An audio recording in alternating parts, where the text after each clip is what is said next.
Hello, ഞാനിന്നൊരു ഉള്ളിച്ചമ്മന്തി ഉണ്ടാക്കാം കേട്ടോ.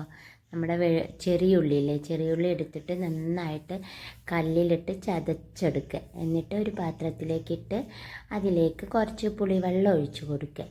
പുളിവെള്ളം ഒഴിച്ചതിന് ശേഷം പാകത്തിന് നമ്മൾ എന്ത് ചെയ്യുക, കുറച്ച് ഉപ്പിട്ട് കൊടുക്കുക. ഉപ്പിട്ടതിന് ശേഷം നമ്മുടെ കാശ്മീരി മുളക് പൊടി ഉണ്ടല്ലോ, ഞാനിപ്പോൾ കാശ്മീരിയാണ് ആദ്യം ഇട്ടത്. പക്ഷേ നമ്മൾ ആദ്യം ഏതിട്ടാലും കുഴപ്പമൊന്നുമില്ല കേട്ടോ. അപ്പോൾ ഇതിലേക്ക് കാശ്മീരി മുളക് പൊടിയും ഉപ്പും കൂടി എടുത്തിട്ട് നന്നായിട്ടൊന്ന് കൈ വെച്ച് ഞരടിയെടുക്കുക. അതിന് ശേഷം നമ്മൾ എന്താ ചെയ്യുക, കുറച്ച് വെളിച്ചെണ്ണ ചൂടാക്കിയെടുക്കുക.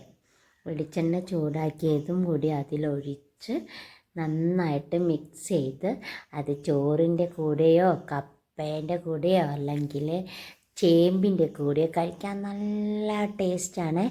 ഞാൻ ഇടയ്ക്ക് ഇത് ഉണ്ടാക്കാറുണ്ട്, പക്ഷേ വീഡിയോ ഒന്നും ഇടാറില്ല. ഇടയ്ക്ക് ഇങ്ങനെ ഉണ്ടാക്കാറുണ്ട്. എന്നിട്ട് കപ്പയുടെ കൂടെ അല്ലെങ്കിൽ ചേമ്പിൻ്റെ ചോറിൻ്റെ ഒക്കെ. ഇന്നിപ്പം ഞാൻ ചോറിന് വേണ്ടി ഉണ്ടാക്കിയതാട്ടോ, ഒരു സൈഡായിട്ട് കഴിക്കാൻ വേണ്ടിയിട്ട്.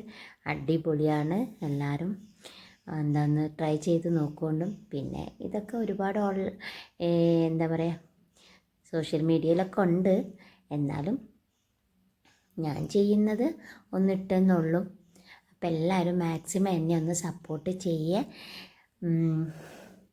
അപ്പം അടുത്ത വീഡിയോ ആയിട്ട് കാണാം കേട്ടോ. ബായ്.